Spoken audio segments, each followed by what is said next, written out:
Episode 162 of the Read to Lead podcast is brought to you in part by cloud accounting software FreshBooks, offering a 30-day unrestricted free trial. To claim it, go to freshbooks.com/read to lead and enter Read to Lead in the How Did You Hear About Us section.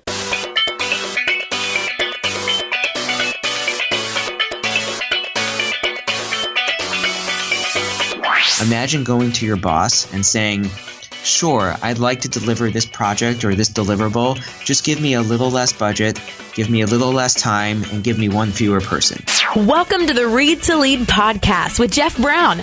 Jeff believes that if you desire to achieve true success in business and in life, then consistent and intentional reading is a must. The Read to Lead podcast will not only help you narrow this ever-important reading list, but also bring you key insights and valuable feedback from some of today's most successful and inspiring authors. And now, here's Jeff. Hi, I'm so glad that you're here. This is the podcast dedicated to your personal and professional growth. We talk about leadership, of course, and also things like productivity, career, business, marketing, sales, entrepreneurship, and more. And in just a bit, you and I will sit down with Scott Sonenshein. He's the author of a new book called Stretch: Unlock the Power of Less and Achieve More Than You Ever Imagined. I'm going to ask Scott about the critical elements of what he calls a stretching mindset, the importance of moving beyond the experts, and the value that bringing outsiders into your thinking process or your organization can bring, how to avoid falling victim to what Scott calls overstretching, and much more. If you've listened to the Read to Lead podcast at all over the last year, you've no doubt heard about cloud accounting software FreshBooks. One of the reasons they've stayed with us for as long as they have is because their advertising works. And the reason their advertising works is because you've responded to it. And so I want to say thank you. Creating this podcast each and every week, as you might imagine, can be time-consuming. There certainly are costs involved. And to know that you believe in it enough to spend time with our advertisers means a lot to me. Maybe like me, you work for yourself. Maybe you're a freelancer. Well, you know how easy it can be to get buried under a pile of paperwork. And when that paperwork involves the finances of your business, at least that's how I feel about it. And so FreshBooks helps me take the out of my business. And they have made it so very easy to use, which, trust me, is really, really helpful to a guy like me. They make it easy to create and send your invoices. Setting up online payments is easy, which means you get paid that much faster. You can see when your clients have seen an invoice, which puts an end to all those guessing games. Reminders can be sent out to your clients automatically. I love all that FreshBooks has to offer. In fact, I've been using it since 2009. That's how much I believe in it. If you're one of those who has not tried out FreshBooks yet, you can do that right now and get access to all of their features. This is an unrestricted free trial. That means you get access to every feature for 30 days without any cost or obligation. To claim your free month, just go to freshbooks.com/read to lead and then just enter Read to Lead in the How Did You Hear About Us section. Again, that's freshbooks.com/read to lead.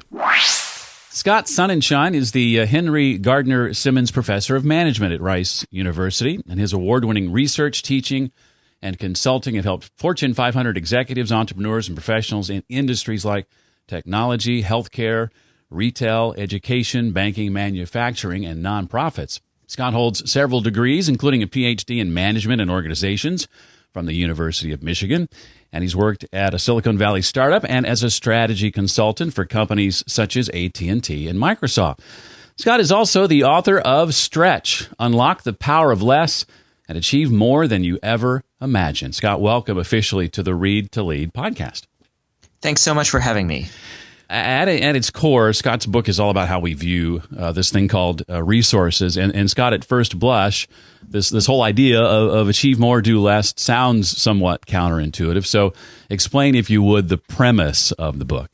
We overestimate what we need to accomplish many of our goals, and we have a tendency to underestimate the flexibility of the resources that we already have to achieve those goals. So Stretch is the psychology of resourcefulness. It's about how do you take whatever time, money, information, connections, or whatever resources you have and get more done with them. Well, we'll talk, if you would, Scott, about this concept that you illustrate in the book called chasing. And what are some of the ways that we tend to, as humans, chase? Well, the opposite of stretching is chasing. So if stretching is taking your resources and getting more out of them, chasing is focusing on acquiring resources. Your first instinct when it comes to solving a problem is to go out and get something else. And this is often driven by making comparisons. If I only had the size team of someone else at work, or if I had a bigger budget or a better job title, I could be doing more. So when we're chasing, we're beginning to redirect our goals away from what it is I think we're trying to truly accomplish, and instead focus all of our energy on acquiring resources. And that becomes a really draining experience because there's always going to be someone who has more resources than us. So we're never going to end up winning that game. And meanwhile, we're not taking any steps closer to our goals. Well, one of the things that I appreciate as much as anything in reading this book, in addition to the research, and research can sometimes be dry, but that's not the case here. There are so many real-life stories that help illustrate so many of the points in the book. And to me, it's dare I say, a fun read. Oh, it is fun. In addition to being an informative read. So let's now contrast that with stretching, but specifically the mindset shift we need to make to stretch. You hinted at some of this earlier, Scott, but what are some of the critical elements of a stretching mindset? So you want to get into this mentality that your first instinct is to look inward at your goals, take stock of your resources, and be flexible with them. And what the research shows is there's several ways of doing that. The first is ownership.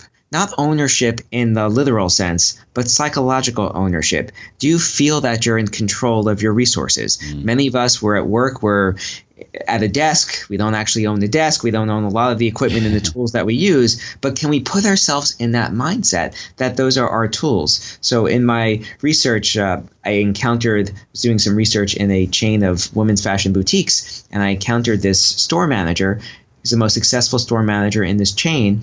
And I went and I was trying to understand, well, what made you so successful? What is it that you're doing? And he told me this story about a time when he received what he considered a completely terrible product. It was a dress. No one was buying it. It was so poorly made. It kept falling off the hangers. Now, he didn't own the dress, but he said, how am I going to solve this problem? Because at the end of the day, this is my store. I just felt this real strong connection to the store. And what he ended up doing, which, by the way, I think in many organizations would get you fired, is he took a pair of scissors and he cut the straps off of the dress. And he was celebrated as a hero for stretching that resource. He cut the straps off. He rolled them up, tied them with a bow, and made the sign and said beach cover up. And it went from last seller to bestseller. So that's part of it, is getting that ownership mindset. Another big part of it is embracing constraints. Now, we tend to want to shy away from constraints when we're in the land of chasing. Constraints are something that is a sign that maybe we're not doing so well because the boss isn't giving us everything that we think that we need. But in stretching, what the research shows is constraints actually help us use things in more creative and innovative ways. Third, frugality. Frugality is this idea of, can we think about using resources in ways that get the most out of them? We tend to think, well, if you're frugal, you're really cheap, you don't want to spend any money, and that's not the way to success. One is, on an individual level, you're denying yourself indulgences that might bring you great pleasure. But from a business perspective, if you're not investing in your business or in your projects, that's not a foundation of success. So when you're cheap, you have this pain from spending any money. Not good. But when you're stretching and you're frugal, you get this actual psychological pleasure out of using resources wisely. And then finally is this idea of, how do you take what other people consider trash, what other people look at as invaluable resources, and turn them into treasures? And I profile a number of examples throughout Stretch where people have taken literally trash and turned them into gourmet food products, or looking at how big companies like General Motors instill this idea of resourcefulness and reusing waste from their production and turning them into car parts. And I showed my wife this section of the book. She has a business called Beauty from Trashes. Oh. And she literally dumpster dives and pulls things out that other folks have discarded and builds amazing things with them, and then turns around and sells those designs. To ownership, when I was reading about this concept, I thought of a specific time in my work career where I sort of took the lead on something and did something I thought was pretty creative and turned some things around in a particular area, and was chided for having done so, almost fired, in fact, for doing that, looking back on it. One of my favorites of these is constraints, because I think about things as a former musician, or I guess you're never really a former musician, but as a musician, I think about all the rules associated with music. When I think about things like improv works because there are so many rules, right? I mean, if I say to you, do you see that bear over there? You respond with something like yes, and if you respond instead with no, then it's the end, right? It's over.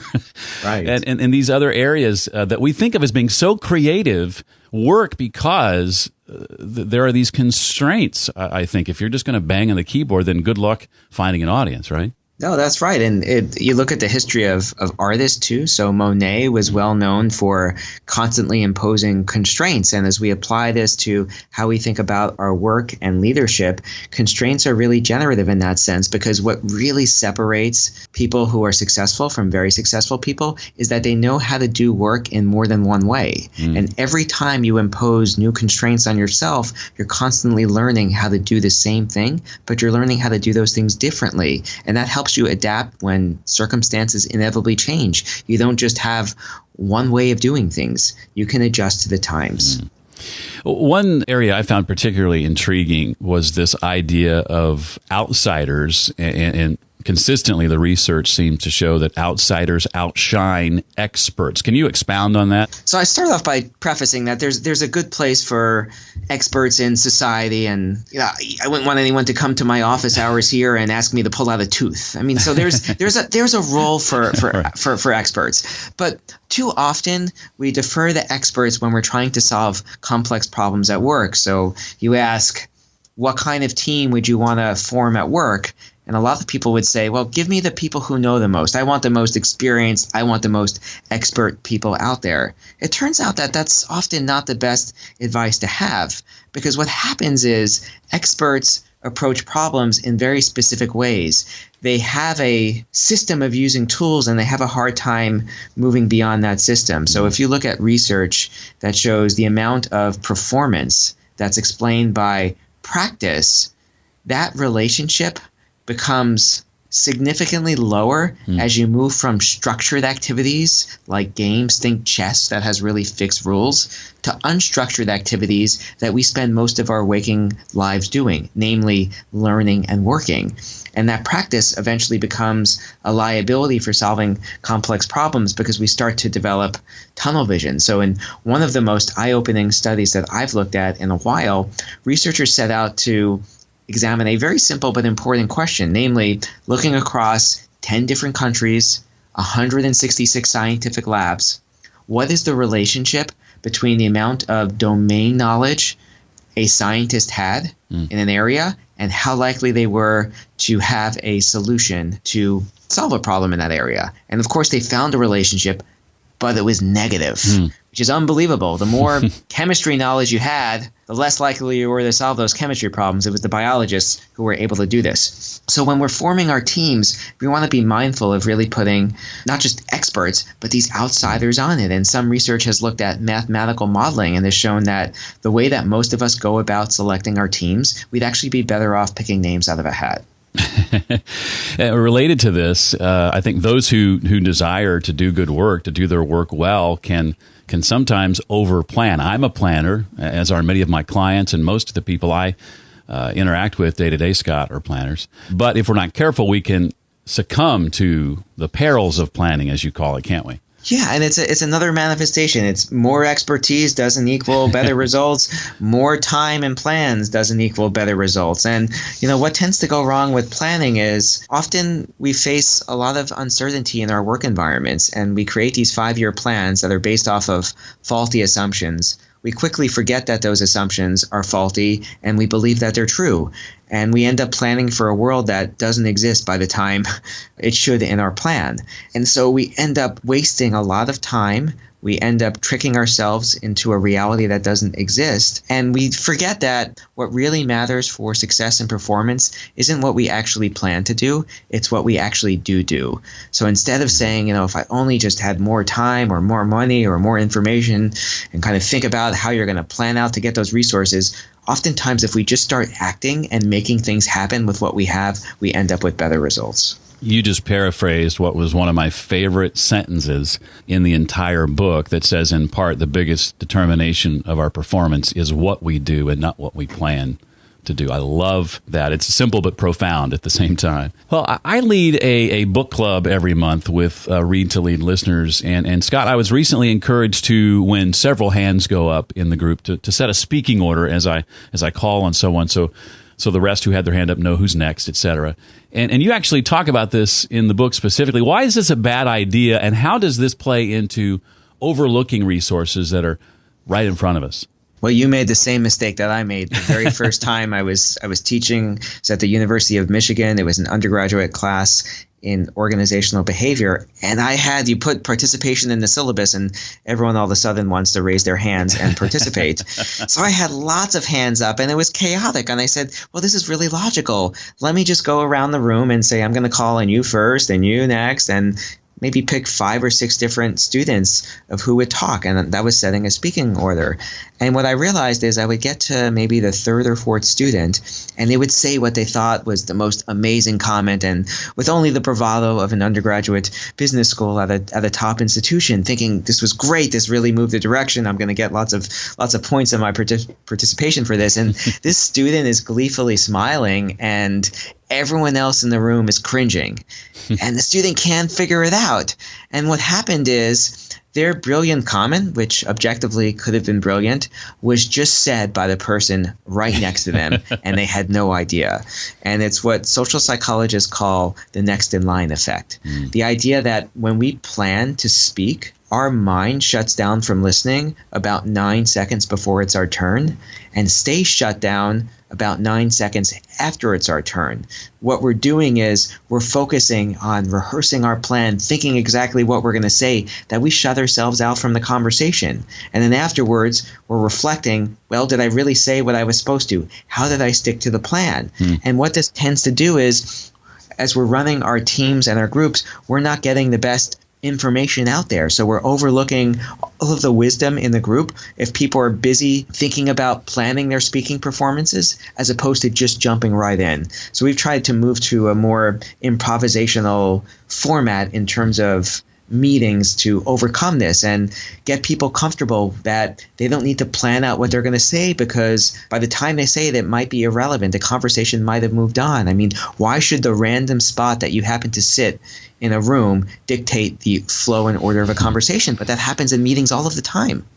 Well, Scott, what have you discovered about how our own expectations of ourselves elevate us? I think we have to start by the reality, which is the other side of this question, which is, even though we're trying to stretch our resources, we often do the opposite. And I see this most prominently in organizational change, where I spend a lot of my time conducting research. And what I mean by that is we tend to expect the worst in people. We put that proverbial dunce cap on them. We might have heard about the new guy at work, and maybe we heard he's a jerk, and before we've even met him, of course. And then when we interact with him, well, lo and behold, we treat him like he is a jerk, and he then becomes a jerk. And so the way that we interact with people and those expectations we have for them could make them perform down to being that jerk, or it could elevate their performance. So my advice is replace that dunce cap with a competence cap and expect the best in people. And what the research shows is, from everything from students who are trying to learn to how supervisors interact with their employees, when you expect more out of people, as long as those expectations are believable, you're going to get more out of them. Well, Scotty, in regard to the chapter called Mix It Up, speak, if you would, to this idea of our multiple identities, all of which are true to who we are. It sounds like that would not be the case, but talk about these multiple identities and the danger, though, that you talk about in segmenting these identities. So one of the principles of stretching is to recognize that the sum often is greater than its parts. It's a wisdom that goes all the way back to Aristotle. And if you think about the history of innovation, That's exactly what we've been doing. 10 years ago is the 10-year anniversary of the iPhone. You had a camera and you had a phone, and you put them together and you changed the way that many of us spend our days and our lives. Well, the same thing is true about our identities, and there's often great benefits that you can have from mixing stuff like our identities. Some of us like to segment our identities. So our biggest identities for many people are I'm a professional and maybe I'm also a parent or some type of home life separation. And we try and segment these two. But what we can do is if we look at how they're actually synergistic with each other, how being a parent might teach you a lot of patience that then helps you at work, or work teaches you a set of skills around how you communicate and interact that helps you at home, you not only are going to feel better because you don't have this fragmented life, but you're also going to be able to benefit both spheres that are important to you. Well, later in the book, Scott says it's important to note that if we're not careful, we can fall victim to injuries, as it were, due to overstretching. Scott, what are some of the common ones we need to look out for? And related to that, what are some of the exercises we can leverage to help strengthen our ability to stretch and to stretch more often? I think like much social science, of course, there's limitations to anything. So we talked a lot about improvisation and how that's important. One of the injuries, of course, is what I call leaping without looking, which is just jumping in without realizing what you're doing. What makes people good improvisers in this stretch framework is if they're learning. If they're just doing things and they're not learning and getting feedback and adjusting, it's really hard to be successful. We talked a little about the differences between being frugal and cheap. When you're cheap, you're just not making investments that are necessary to grow your business. So that's an overstretch of frugality. Another important one is expectations. There's a fine line between setting high expectations from someone and setting a curse on them, giving them that performance pressure. And what tends to matter most there is how credible and believable those expectations are. So once you kind of overcome some of those potential challenges, I think your next question is, well, what are some of the things we can do to practically become better stretchers? So I have a kind of a list of things I like to tell people. And the first is probably advice that I think they'd be really reluctant to take, but when they do, they realize its power, which is imagine going to your boss and saying, sure, I'd like to deliver this project or this deliverable. Just give me a little less budget, give me a little less time, and give me one fewer person. And most people have that visceral reaction. That's terrible. Why would you ever do that? One, you're marginalizing your project, but two, how are you going to get it done? And when people do this exercise, they realize that one, they can actually deliver the project with less and that they can be a lot more efficient and productive. But two, it really puts them in this powerful mindset that says, wow, look what I actually can do with what I already have. How might I take this in other aspects of my work and even beyond work to be able to do more? Two, visit new places. Diversity of experiences is really critical for helping us see how to use our resources differently. And that's why outsiders tend to outshine experts in many respects. Right. But we can help take ourselves outside of our own work by doing very simple things. So go have lunch with someone who has your same job but in a completely different industry, or go have lunch with someone who works in a similar industry with a different job, and go to a conference in an industry that's not yours. And you'll see that oftentimes we're solving similar problems but from different perspectives, and that helps us unlock what we already have and approach those problems. And then another one I really like is scramble your routine. So we get into these routines of, well, this is just the way we've always done things. So, run your Monday meeting on a Tuesday and see what happens, or try it from a different room. Kind of mix up how people sit. How do the dynamics of the group change when you interject these types of differences? And I think what you'll find is that they do change. I love this. I could talk about this all afternoon, but I can't. And I know you can't either because you've got some classes to teach here soon. I do want to ask some questions, Scott, not directly related to the book. But before I do, what else, if anything, from the book would you like to make sure that we know? people have a choice whether or not they want to wait for what they think are the best or ideal tools, compare the tools or resources they have with others. What I want to recommend is that they look inward and they focus first primarily on their goals and what they're trying to achieve, and then think about those goals and think about what resources they already have and how they can just be more engaged and more creative with those. And oftentimes that's more than enough to get to where you want to get to.